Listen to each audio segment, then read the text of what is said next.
Ohio deputies responded to a situation that was happening outside of a home when a 6-year-old boy was found standing there with an open Smirnoff Ice in his hand. Dude, that kid is chill. Oh, he's fucking chill, dude. Yeah, he's chill as fuck. He's the chillest kid I ever met. Smirnoff Ice. The police have responded to this particular child many times. The second time, the same child was later found riding a scooter while also holding a Smirnoff Ice. Dude. The kid likes what he likes. He's fucking doing this shit. He's like, oh, what's up, officers? And he's like, you're free to go. So both times, the authorities approached the boy's mother, and she both times was like, oh, I didn't know he stole one of my drinks again.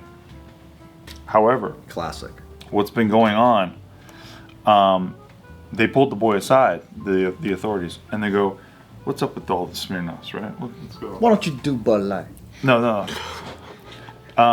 He says, so he tells the police officers, I'm not kidding either, he says, a friend of his dad has been giving him Smirnoffs regularly, and they help him sleep. Oh, shit. The 6-year-old boy So said. they're turning him into alcoholic at single-digit age. I got fucking insomnia, officer. They help me chill out. They help me chill out. You want one? Right. Yeah. It helps me sleep. So don't ask me which flavor. Okay. Probably strawberry. It's red, white, and blue. Yeah. It's seasonal, but he gets it all year round. They have a case of it. It's Ohio, huh? Ohio, yeah. I heard Ohio was quite the trashy state. Yep. From who, Joe? But then Drew Carey, he always made it kind of nice. Ohio. That's 90s Ohio. Yeah. Drew Carey, huh? I've only been to Columbus, Ohio, and that place sucks ass. Really? What sucks about it, Columbus? What is it? What would you compare it to? I think if you asked the mayor of Columbus, he'd be like, this place sucks ass. Bart's He's like, next question. That's Drew Carey of Ohio, right? Yeah. Cleveland. I don't know. Cleveland, yeah. It was so boring. Like, there was so little going on. I could have laid in the middle of the road in their downtown, and I would not even worry about getting run over. Oh, that sounds so romantic. Sounds like a good trade. Dead, dude. That place was dead. I thought when I think of Ohio, I forget those cities exist. I think of juggalos. Oh. Like I just think of cornfield, insane posse. and I just think of it's pronounced gigolo. No, I feel I think of like white kids like in the trailer park listening to juggalo Clown music. mask face. Yeah. Dave Chappelle makes it seem pretty chill. Where does he live? Oh, that's right. He's in Ohio. Yeah. He lives in Dayton, maybe? Either Dayton or Cleveland, but he's in Ohio. He seems like such a jet setter. I don't think he's ever tied down anywhere. So he lives there. Yeah, he lives there. He chills. He's like walks around town. He says nobody bothers him. Yeah, he lives in a small town that everyone knows of him. No one bothers him, and he just loves his little community. Yeah. Nikki said one of the worst things she ever did with a celebrity was she was at a bar and she was working there, right? And like Dave Chappelle basically closed down the bar and just like was giving everybody drinks, and so everyone's having a great fucking time, right? And then it's like towards the end of the night, and Nikki, and she's been shooting the shit with Dave Chappelle the whole fucking night. Everyone has, right? And then at the end of the night, she's like, "Hey, just wanted to say, I'm a big fan of your work." And then he like gave her the stink eye, and then left. And she's like, that was the most fucking awkward thing ever. But like, apparently it was like kind of what you guys were talking about, where it's like everybody just kind of leaves him alone, treats him like a person. But then once I think she raised his status, kind of freaked the fuck out. And so she knows now what happened. But like back then, she's like 20 fucking 2 years Like, old. fuck that dude. No, she was just like confused, really. But it was like, I thought we were having a good time. And all yeah, it was just like, hey, I just think you're tight, you know. You can't vibe on the same level no more. He just he couldn't keep it, like he wanted to be just one of the people, I think. Yeah. See, what she should have said was like, no, it's not from your stand-up. It's from Robin Hood Men in Tights. Like, your a chew thing, that was so sick. It was good. But your other stuff, I don't fucking like. I don't like your stuff. Yeah, the stuff you got right now, fuck it. And then he has to prove himself Then to he'll her. be like, no. My stand-up is good. It's good, you know? Like negging, which is a very successful tactic. I had a Dave Chappelle moment at the Improv where, like after the show, he went up, did a little guest spot. But when he does a guest spot, I mean, everybody knows it, he'll be like there for like an hour, 2 hours, doing his thing. After, people were taking pictures with like the comic, so it was also I was like, oh cool, I'm gonna get a pic. I asked for a pic, whatever. He was talking, but I was trying to get his attention, and I feel like I was talking like too low, so I tried a second one. I was like, Dave, you mind if I get?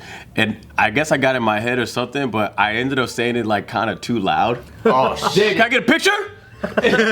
and he heard that one. He was like he had a reaction of like, yeah, and then I was like, dang it, I don't want it anymore. I was like, oh, he was just like, yeah, come on, like that. I was like, is he in the picture like this? Yo, we take the picture, and then when I get up, thank you, man, thank you. I'm all like, I got a picture. I look at it like in the car, it's blurry, like. Took it. I don't know, bro, but I was like, damn it, man. Like I was like, I yelled at Dave. I yelled at him. You know, when I was just like trying to get a perfect octave so he could hear it. Now you gotta post this photo. Yeah, I gotta post it. When that happens and you're like set to perform like at a when there's like 6 comics about to go up and then Dave shows up and then the place goes, all right, Dave's just gonna take the rest of the time. Do you guys still get paid? Oh no, I don't. I mean, I haven't. You usually don't even get paid to begin with. Yeah, you don't really get paid out here. But either way, like when Dave shows up and you haven't performed yet and you're on the lineup, I mean, yeah, you just got bumped, bro. Enjoy the show. You know what I'm saying? Learn, actually. You know what I'm saying? Like, you know. So nobody ever looks at that as like a what the fuck? Some do, yeah. Some do, yeah. They got. If it's some guy who's just on TV and he's kind of a hack, but not necessarily Dave Chappelle, right? Like, yeah, no, Dave Chappelle it's cool, but there's also a thing where it's like you got your folks who came out to see you. Yep. You know what I mean? Your fans came out to see you, like, you know. Your fans like, yo, thanks for bringing us to see Dave, dude. Yeah, legit. Yeah, I guess that's understandable. But if it's like Carrot Top, he got bumped in his Carrot Top, and then it's like, oh goddamn, and then the club is down though because it's Carrot Top still. Then you're like, well, fuck. And you're like, man, this guy's set is actually really good. At one of my first shows, like I was bringing everyone out, and it was like 7:30 at the Comedy Store, and then by the time, because all these other people start popping in, by the time I got up, it was 11:30. And the crowd is way different. Everyone's drunk, heckling left and right. And that's just normal shit. Yeah, and if like 20 of your friends show up, maybe only 3 or 4 of them stay now, and then they're just like, they hate everything after. You're gonna go up tonight, and I'm like, trust me, I am. Yeah, they're all mad at you. Yeah. Hate you. They hate the show. They hate the club forever. And then Byron Allen comes, and everyone's got to stop. It's a thing, bro. Why'd you laugh? Dude, because I went to a Byron Allen show and I know you know. I know you know. You're fucking lucky, man. I suffered through Byron Allen. Byron Allen was. You ever see Comics Unleashed with Byron Allen? The best show on television. Yeah. But I'm familiar with. Where he like he would have you here and he's like, so Chris, tell me about what happened with you getting stuck in a birdcage. It's crazy. And you'd be like, well, Byron, so yeah, I was I was looking for my bird. I was like, wait, I feed this bird every day. And I stuck my head in the cage, and then I got my head stuck in the bird cage. And then they cut to canned audience laughter because nobody's laughing because it's so fucking awkwardly presented.